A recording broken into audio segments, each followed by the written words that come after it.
Olá, pessoal! Que alegria, que prazer imenso estar aqui com vocês na nossa revisão de véspera da nossa primeira fase do 13º exame da OAB.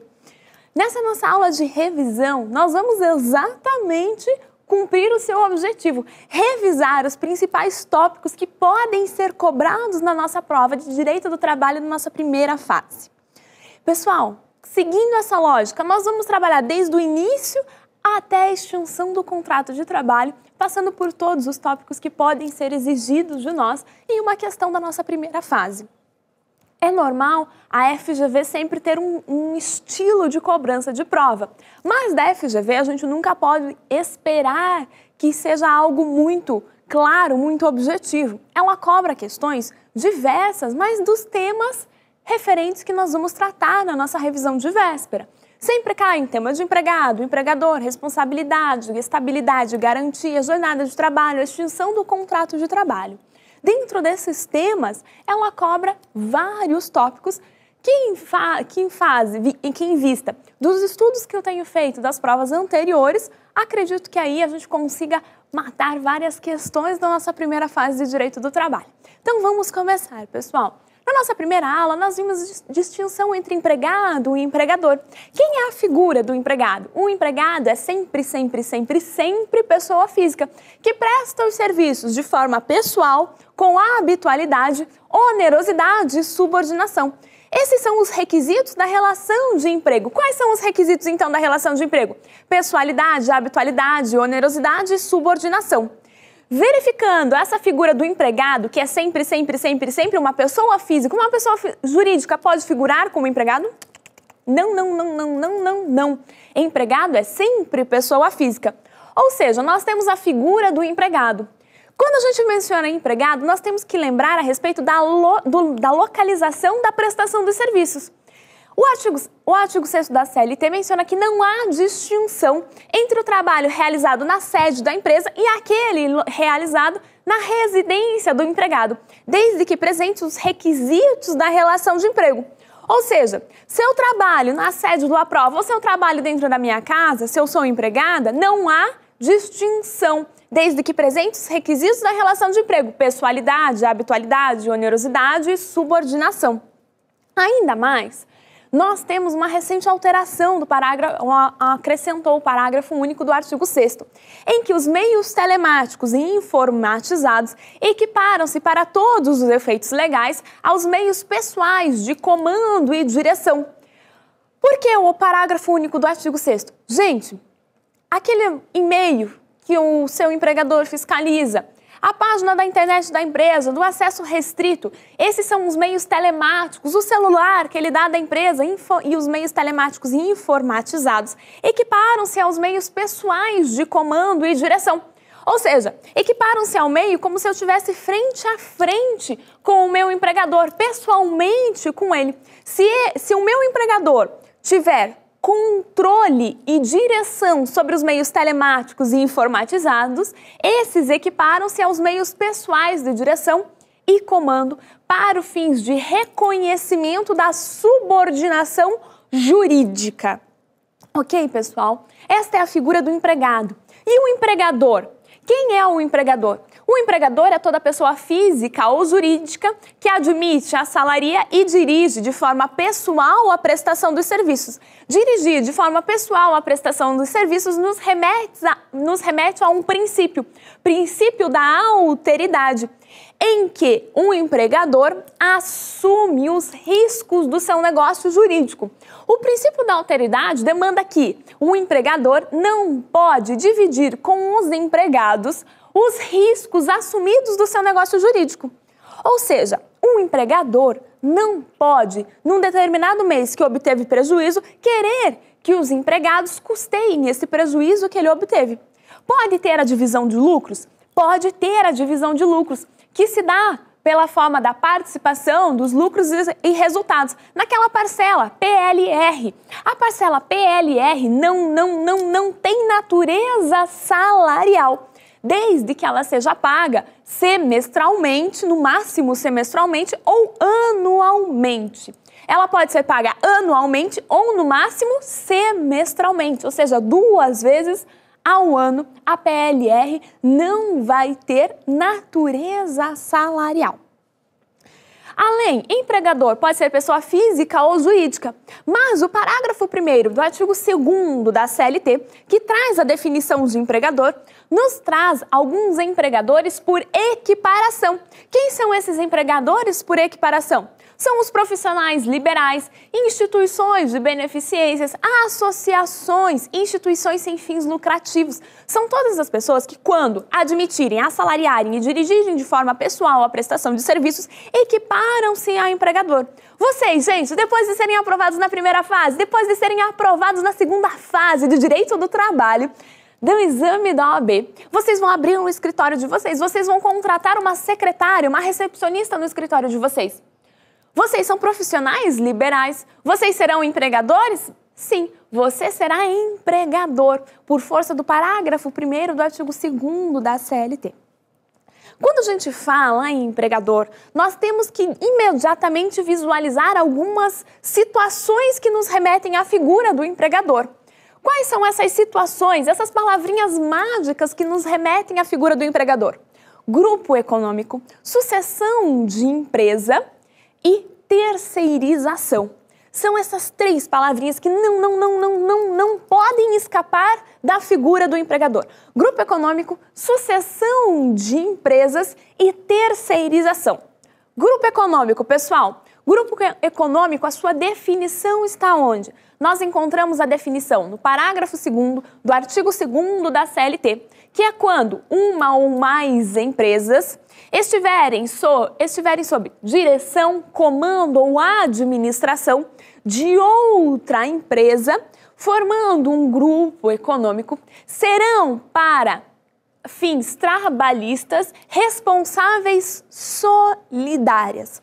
Ou seja, quando eu tenho uma ou mais empresas em direção, controle ou administração de outra empresa, aqui ó, tem uma outra empresa controlando as demais que ficam aqui embaixo, controlando, administrando, gerindo, dirigindo as outras empresas, será verificado o grupo econômico.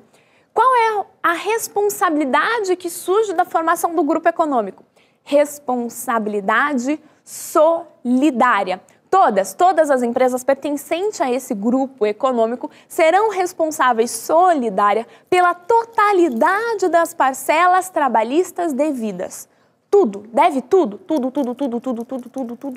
elas serão responsáveis. Este é o grupo econômico, em que uma ou mais empresas, cada uma com personalidade jurídica própria, quando estiverem sob direção, controle ou administração de outra empresa, serão para fins trabalhistas responsáveis solidárias entre si pela totalidade das verbas trabalhistas devidas. A primeira é o grupo econômico. A segunda palavrinha que nós devemos ter é sucessão de empresas. Pensou em sucessão de empresas, nós temos que ir para o artigo 10 e para o artigo 448 da CLT. Quando que haverá sucessão de empresas? Quando há a transferência da titularidade de uma pessoa jurídica para outra pessoa jurídica. Mas para que ocorra a sucessão de empresa, nós precisamos verificar alguns requisitos. Lembra lá dos requisitos que não basta ter a transferência de uma PJ para outra PJ? Sim, pessoal, vamos lá. Além de ter a transferência de uma PJ para outra PJ, nós precisamos o quê? Aqui comigo. Nós precisamos que não ocorra a paralisação na prestação dos serviços. Ou seja, além de ocorrer a transferência da PJ para outra PJ, não pode ocorrer a paralisação nos serviços. Deve haver, então, o quê? Deve haver a continuidade na prestação dos serviços. Alguns doutrinadores, além desses 2 requisitos, entendem que a nova pessoa jurídica que vai assumir a empresa sucessora deve continuar na mesma atividade que a empresa sucedida. Mas como que fica a responsabilidade? Pessoal, artigo 10 e artigo 448 da CLT. A nova empresa, a empresa sucessora que assumiu a titularidade, passa a ser responsável por tudo tudo, a empresa sucessora é responsável pelos débitos e pelos créditos da empresa sucedida. Pessoal, como que fica o contrato de trabalho diante de uma sucessão de empresas? Permanece inalterado. Por conta do quê, gente? Por conta que para a figura do empregador rege-se a impessoalidade, em que o empregador pode se fazer substituir por outra pessoa sem que o seu contrato de trabalho seja alterado. Então, gente, o contrato de trabalho dos empregados permanecem o quê? Inalterados diante da sucessão de empresas. Grupo Econômico, sucessão de empresas, falta uma, terceirização. Súmula 331 do TST. A terceirização é a contratação mediante o quê? Mediante uma empresa interposta. Na terceirização de serviços, ao invés de a gente visualizar a relação bilateral de uma relação de emprego, empregado e empregador, apenas essas duas pessoas figurando na relação de emprego, na terceirização nós visualizamos uma relação triangular, em que nós temos o trabalhador terceirizado, a empresa prestadora de serviços ou a empresa interposta e a empresa tomadora de serviços, que é a empresa que vai se utilizar do trabalhador terceirizado. Em regra, a terceirização é ilícita. Sendo verificada a terceirização ilícita, o que vai ocorrer? Será verificado o vínculo de emprego diretamente com o tomador de serviços. Mas se a empresa tomadora de serviços for a administração pública, há o reconhecimento do vínculo de emprego? Não há o reconhecimento do vínculo de emprego, porque na administração pública, para o ingresso na administração pública, exige-se o quê, pessoal? Exige-se a prévia aprovação no concurso público. Por conta disso, não há o reconhecimento do vínculo de emprego perante a administração pública, ainda que a terceirização seja ilícita. Ok, súmula 331. A súmula 331 traz alguns serviços que nós podemos terceirizar sem que a terceirização seja considerada ilícita, ou seja, nós temos possibilidade de terceirização lícita. Quais são esses serviços, gente? Serviços de vigilância, conservação e limpeza, serviços ligados à atividade meio do tomador de serviços. Ou seja, quando nós terceirizarmos serviços de vigilância, conservação e limpeza e serviços ligados à atividade meio do tomador de serviços, nós não teremos o reconhecimento do vínculo de emprego diretamente com o tomador de serviços, desde que esses serviços terceirizados sejam realizados sem pessoalidade e sem subordinação perante a empresa tomadora dos serviços. Ou seja, a empresa que está pegando os serviços do trabalhador terceirizado não pode tratar esse trabalhador terceirizado com pessoalidade e com subordinação. Porque quem é um verdadeiro empregador do trabalhador terceirizado? É a empresa prestadora de serviços, é a empresa interposta, é aquela empresa que está intermediando a relação entre trabalhador terceirizado e a empresa tomadora dos serviços.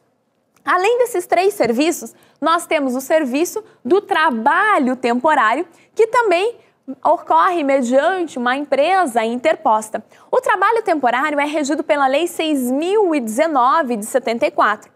Gente, no trabalho temporário, a presença dos requisitos de pessoalidade e subordinação não fazem reconhecer o vínculo de emprego com a empresa tomadora de serviços, porque o trabalho temporário, ele tem um período para acontecer. Qual que é o prazo de vigência do trabalho temporário? 3 meses. Pode ser prorrogado mediante a autorização expressa do Ministério do Trabalho e Emprego. Se não ocorrer a autorização expressa do Ministério do Trabalho e Emprego, reconhece-se o vínculo de emprego diretamente com a empresa tomadora de serviços do trabalho temporário. Responsabilidade diante da terceirização de serviços. A primeira possibilidade de responsabilidade da terceirização de serviços é quando nós estivermos diante de uma empresa tomadora de serviços do setor privado. No setor privado, reconhece-se a responsabilidade subsidiária do tomador de serviços diante do inadimplemento da empresa prestadora de serviços, desde que a empresa tomadora de serviços tenha participado do polo passivo da reclamatória trabalhista e também conste do título executivo judicial, ou seja, conste da sentença. Aí sim, haverá o reconhecimento da responsabilidade subsidiária da empresa tomadora de serviços. Administração pública. A administração pública só terá a responsabilidade subsidiária reconhecida quando verificada sua culpa na falta de fiscalização do cumprimento do contrato de terceirização. A administração pública não será responsável pelo mero inadimplemento das verbas trabalhistas pela empresa interposta. Ok, pessoal, sobre terceirização, vamos pular um pouquinho e agora nós vamos para salário e remuneração. O que é salário? Salário é tudo que é pago como contraprestação do trabalho prestado. Ou seja, as gratificações, comissões e demais vantagens ajustadas são salários? Sim, é salário. Tudo que é pago como contraprestação do trabalho prestado é salário. Qual é a distinção entre salário e remuneração, então, gente? Não haverá distinção entre salário e remuneração quando um empregado receber gorjetas. O que são as gorjetas? É a importância fixa dada pelo cliente, espontaneamente dada pelo cliente ou cobrada na nota de serviço do cliente, sendo destinada à divisão entre os empregados. Este é o valor de, isto é, na verdade, o conceito de gorjetas. Falou em gorjetas, nós temos que lembrar da súmula 354 do TST. Atenção para ela, que ela traz ali 4 bases de cálculos, 4 adicionais, em que o valor das gorjetas não servem para a base de cálculo. As gorjetas não servem para a base de cálculo de quais parcelas, então? Não serve para a base de cálculo em aviso prévio, adicional noturno, horas extras e repouso semanal remunerado. O valor que o garçom ganha a título de gorjetas não vai servir para a base de cálculo em quantas parcelas? 1, 2, 3, 4. Quais são essas parcelas, pessoal? Adicional noturno, horas extras, aviso prévio e repouso semanal remunerado. Essas são as 4 parcelas em que o valor das gorjetas não servem para a base de cálculo. Quando a gente fala em salário e remuneração, nós temos que lembrar de salário in natura. O que é o salário in natura ou salário utilidade? É a prestação paga pelo trabalho prestado, não em espécie, mas em utilidade. Paga em alimentação, vestuário, habitação. Ou seja, é aquele salário recebido em coisa, em utilidade. Ok, como que a gente faz para saber se a utilidade é fornecida, é para o trabalho ou é pelo trabalho? Se aquela utilidade fornecida tem ou não tem natureza salarial, como que a gente vai saber, gente? Tem alguns requisitos. Ela deve ser fornecida com habitualidade, ou seja, todo mês o empregador tem que fornecer aquela utilidade, aquele vestuário, a habitação, a alimentação, e deve ser gratuita, não pode ter nenhum ônus empregado naquela utilidade fornecida pelo empregador, para que seja considerada como salário in natura. Além da habitualidade, gratuidade, a utilidade deve ser fornecida como contraprestação do trabalho prestado. Ou seja, 3 requisitos que nós temos que analisar daquela utilidade, para ver se ela tem ou não tem natureza salarial. Habitualidade, gratuidade e se ela é fornecida pelo trabalho prestado. Porque, gente, você olha para a utilidade e faz aquela pergunta que nós vimos ao longo do nosso curso. Vamos lá, pessoal, para a gente gabaritar direito do trabalho na nossa primeira fase. Você vai olhar para a questão e vai perguntar: ei, utilidade, você é fornecida pelo o trabalho. Se a utilidade é fornecida pelo trabalho prestado, ela tem ou não tem natureza salarial? Ela tem natureza salarial, porque ela é uma vantagem auferida pelo trabalhador. Agora, você olha para a utilidade e faz a pergunta: ei, utilidade, você é fornecida para o trabalho? Se a utilidade é fornecida para o trabalho prestado, como uma ferramenta indispensável para a execução dos serviços, essa utilidade tem ou não tem natureza salarial? Não tem natureza salarial.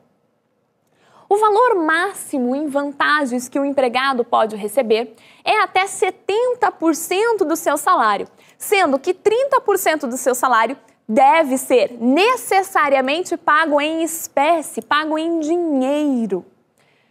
Quando a gente menciona salário in natura, é muito tranquilo a gente falar: Rafael, é simples, é só eu perguntar para pelo trabalho, se a pelo tem natureza salarial, se a para não tem natureza salarial. Pois é, gente, mas como tudo não são rosas na vida, no direito do trabalho acontece isso. Nós temos alguns espinhos também ao longo do caminho. E o espinho, gente, está lá no parágrafo 2º do artigo 458 da CLT, em que ele traz um rol ali de utilidades que, ainda que sejam fornecidas pelo trabalho prestado, não tem natureza salarial. Quais são essas utilidades, então, que são pelo trabalho, mas não têm natureza salarial? Por força do parágrafo 2º do artigo 458 da CLT, que retirou a natureza salarial dessas utilidades. Previdência privada, assistência médica hospitalar ou odontológica, seguro de vida, transporte para o local de trabalho, educação, vestuário e vale cultura.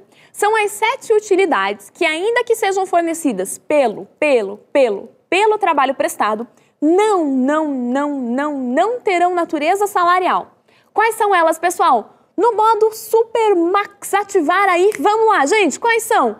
Previdência privada, assistência médica hospitalar odontológica, seguro de vida, transporte para o local de trabalho, educação, vestuário e vale cultura. São as 7 utilidades que, ainda que sejam fornecidas pelo trabalho, não possuem natureza salarial.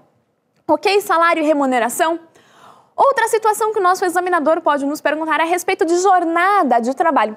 Na última prova, o nosso examinador da FGV cobrou o quê? Cobrou a jornada 12 por 36, a súmula 444 do TST. Perguntou numa questão o que ocorria em feriados trabalhados. Gente, na súmula 444 estabelece que a jornada de escala 12 por 36, escala de revezamento, pode ser estabelecida mediante convenção coletiva de trabalho, em que a hora extra, em que da 12ª hora até a 12ª hora não serão computados como hora extraordinária, e que, se o empregado que está submetido à escala de revezamento vier a trabalhar em feriados, ele tenha assegurado a remuneração em dobro. Essa era a questão a respeito da escala de revezamento da súmula 444 do TST, cobrado no exame da OAB anterior, no 12º exame da OAB na primeira fase de Direito do Trabalho. Turno ininterrupto de revezamento é a jornada de 6 horas diárias de trabalho.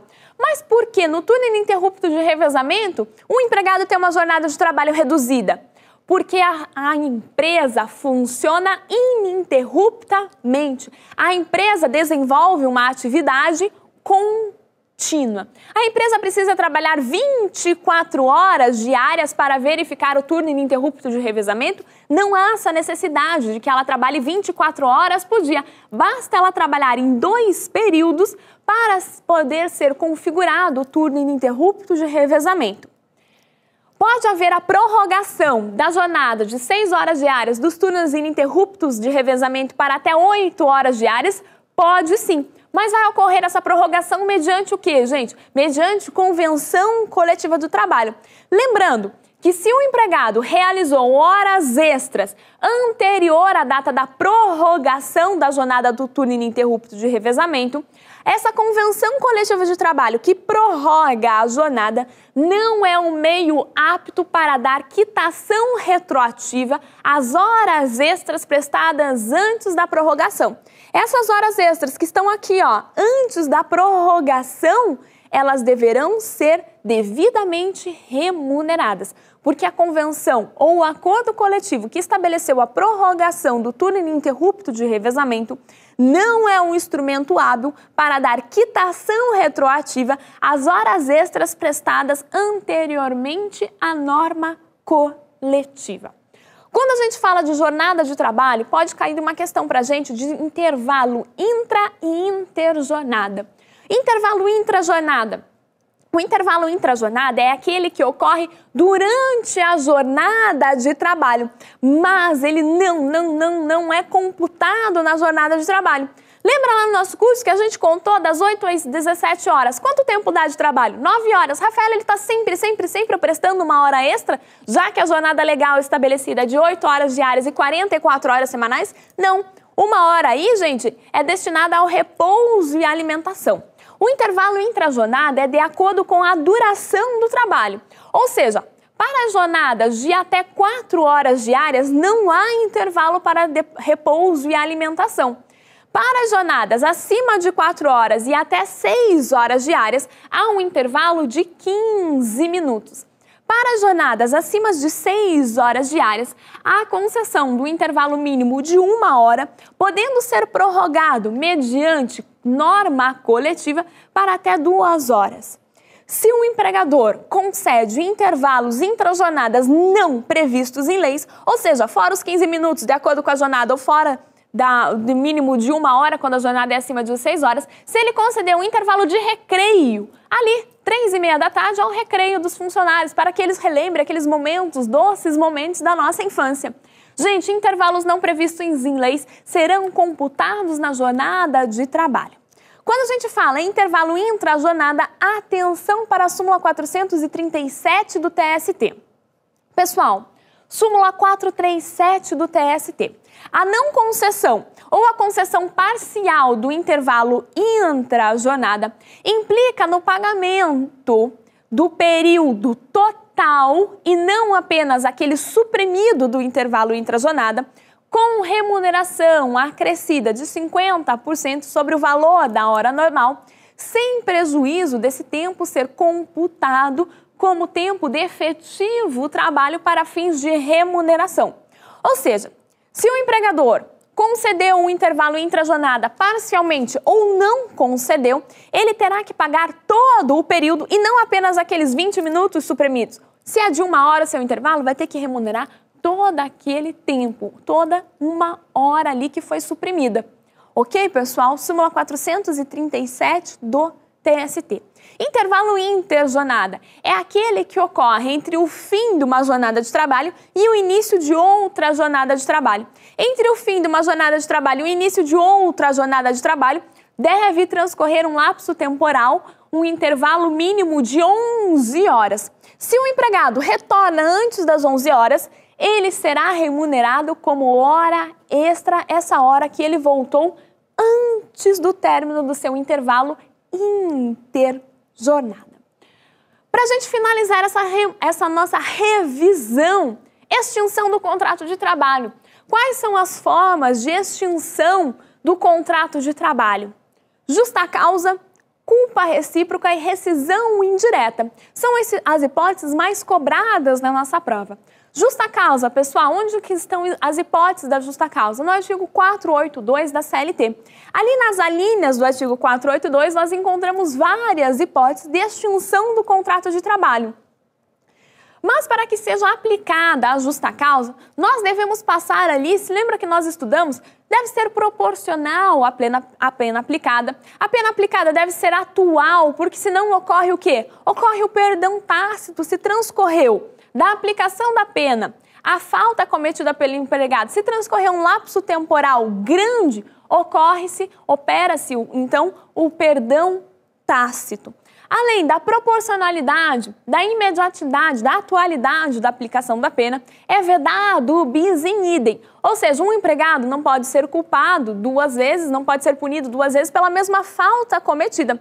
Se, daquele atraso, o empregador já puniu com uma advertência aquela falta que o empregado cometeu, está punida. Não pode o empregador chegar no dia seguinte e falar assim, olha, ao invés da advertência, eu vou lhe aplicar uma suspensão. Falando de justa causa, um empregador, a justa causa é a pena máxima a ser aplicada ao empregado que cometeu. Tanto é que a justa causa só é aplicada para as faltas graves. Diante de uma falta do empregado, o empregador pode puni-lo com advertência, que pode ser verbal ou por escrita, que não consta expressamente da CLT, pode punir com uma suspensão prevista no artigo 474 da CLT de até 30 dias, em que o empregado vai ficar sem trabalho e sem salário, e pode aplicar a pena máxima, que é a justa causa. Culpa recíproca, artigo 484 da CLT.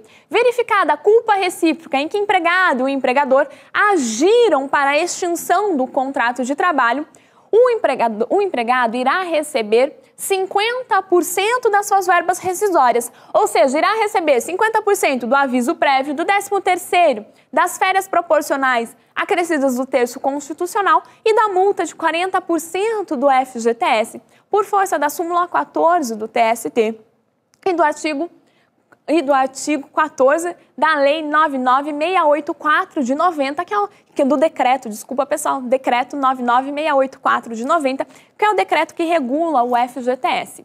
Gente, culpa recíproca, justa causa, para a gente finalizar, rescisão indireta do contrato de trabalho. Artigo 483 da CLT é quando o empregador pratica uma falta grave. Quando que o empregador vai praticar uma falta grave? Quando exigir serviços alheios ao contrato de trabalho, alheios ao bom costume, tratar o empregado com rigor excessivo, não cumprir com as suas obrigações principais do contrato de trabalho ou ainda vier a reduzir o trabalho prestado pelo empregado, quando este realiza o trabalho por peça ou tarefa e essa redução do trabalho importar em redução sensível dos salários. Poderá, então, o empregado pleitear a rescisão indireta do contrato de trabalho. Verificada a rescisão indireta do contrato de trabalho, o empregador passa a ter direito às mesmas verbas rescisórias devidas na dispensa sem justa causa. Para a gente finalizar, mandando boas energias para a nossa prova, quais são as verbas rescisórias devidas na dispensa sem justa causa, que são as mesmas devidas na rescisão indireta do contrato de trabalho, pessoal? Saldo de salário, aviso prévio, 13º, férias mais um terço e multa. Multa de 40% do FGTS. Com isso, nós finalizamos a nossa revisão de véspera de Direito do Trabalho da nossa primeira fase do 13º exame da OAB. Pessoal, meus queridos e amados alunos da primeira fase da OAB, desejo para vocês uma excelente prova, que ela venha da melhor forma possível. Essa é a nossa prova, é a nossa hora da nossa OAB. Desejo a vocês uma excelente prova, que vocês fiquem calmos, fiquem tranquilos na hora da prova. Vocês realizaram e fizeram tudo o que é possível. Estão aqui na revisão de véspera nossa, assistiram às aulas do curso, estão se dedicando, estão deixando, abrindo mão, deixando de lado alguns trabalhos, algumas horas de lazer para se dedicar para esse estudo que é muito importante. Com certeza vocês serão recompensados com a nossa aprovação na primeira fase da OAB. Espero encontrá-los na nossa segunda fase de Direito do Trabalho, pessoal, aqui do Aprova Concurso. Foi um prazer enorme estar aqui com vocês. Desejo muita sorte para vocês. Que Deus ilumine cada um de vocês na hora da prova e que vocês façam uma brilhante prova. E que depois a gente possa apenas colher os frutos dessa prova, que com certeza é a aprovação na nossa primeira fase. Um grande beijo no coração de cada um de vocês, um abraço apertado de boa sorte para cada um de vocês nesse Brasilzão enorme aí que vai estar realizando a nossa prova da OAB. Gente, um beijo, fiquem com Deus, boa sorte e vamos lá, rumo à nossa segunda fase de Direito do Trabalho da OAB. Valeu, galera, valeu, pessoal, até mais, tchau, tchau!